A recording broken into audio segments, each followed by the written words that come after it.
Greetings. Nakedness in marriage. I wanted to say relationships, but we are not permitted to be naked in our relationships. In the last video I did, I talked about what to expect in marriage. The second point I mentioned was vulnerability and nakedness. That simply means that you'll be known for who you are. And some people are very uncomfortable with that, and I thought that would be a good thing to discuss. Why would we be afraid of being naked in marriage? Now, when I got married, I remember that first night we were together with Karen, it was such a big deal just getting naked. And by God's grace, I'd never seen her nakedness before. She hadn't seen mine, and so we were here. And it was such a milestone, and we couldn't get the wedding clothes off. Because there's a discomfort with being naked in front of someone, whether you love them or not. And I'm not so sure what she'll think about my body. She's not very sure what I'll think about her body. There's that fear. Now, it's both physical and emotional, because when we talk about nakedness in marriage, we're not just talking about a state of being without clothes. We also mean transparency, that you're seen for who you are. And I get why that would be uncomfortable for many people, because nakedness comes with some form of an uncertainty of what someone will think about us once they see that side of us, or once they see some nakedness and discomfortable things about ourselves. So I understand why we should be afraid, but is it important that we be naked in marriage? Absolutely yes. In Genesis chapter 2 verse 25, the Bible says that Adam and Eve were both naked and they were not ashamed.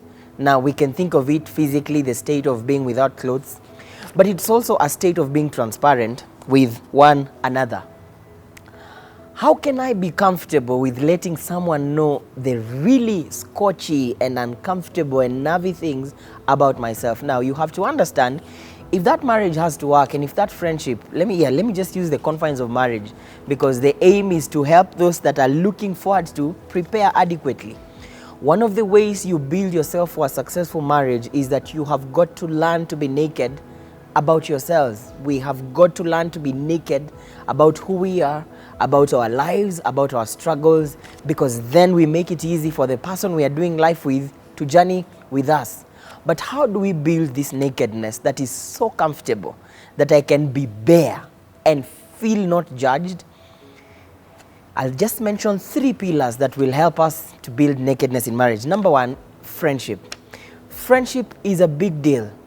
If I don't see you as my friend, there is a limit beyond which I cannot open up to you.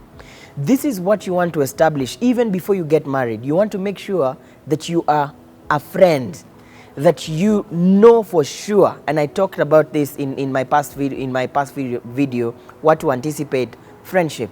That I want to make sure that I know Karen is my friend. And with friendship, that I can be easy and open. And this is just friendship beyond buddies. This is friendship that is a commitment. Why? Because we are doing life together. If we take time to build friendships, then it will be easy for us to trust one another. So you want to make sure that even in your relationship, before you get married, are you friends?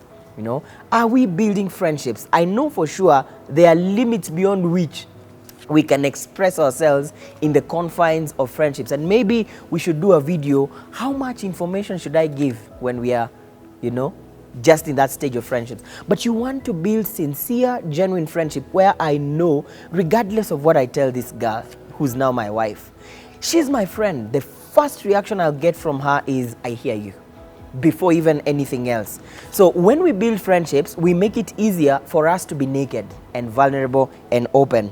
Number 2, it thrives on trust, that I have got to make sure that I'm trustworthy. And so it's 2-way. Trust is earned, that you can trust me, but also I can trust you, and it's 2-way.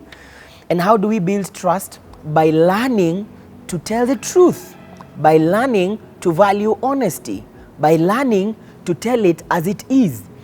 If we don't build a record or reputation of truth, it becomes very difficult for somebody to be naked before us. Why? Because they are not feeling it. It's not reciprocated. And this goes close or hand in hand with the 3rd pillar, which is openness, and I'm going to marry them together. Openness or transparency. One time when we were during my relationship with Karen, and I've mentioned this before, I told her a half truth, and she later on came and found out the real truth.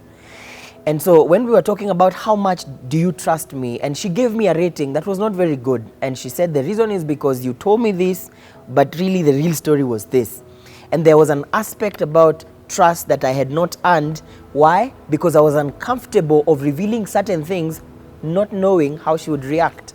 And she told me that honesty is the ability to tell the truth when you're asked. Transparency is the ability to tell the truth even when you've not been asked. That means you live in mind with your partner, that every decision you make, you have them in mind, that you can express to them that I was here today even before they ask. That's how we build trust, by valuing transparency. That I live my life in a transparent way so that you can see through me. And when that is established, it becomes easy for us to be vulnerable and naked. It's difficult for someone to be vulnerable when they don't feel that trust being earned. So whereas I hear the discomfort, this is the hard conversation we must have if our goal is to build relationships and marriages that will last.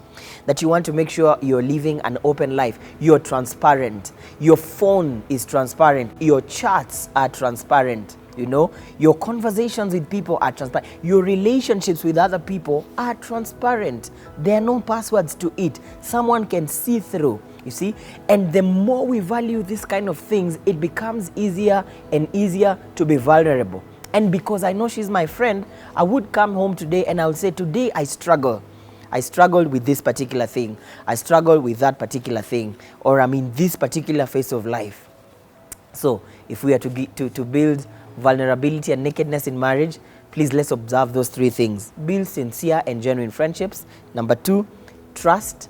And number 3, openness, or what I call transparency. Let's keep this conversation going in our next video and see just how good we can get as we prepare or look forward to marriage, or those of us that are already there, how we can make it better every single day. Thank you always for watching The Anchored Man. See you in our next episode.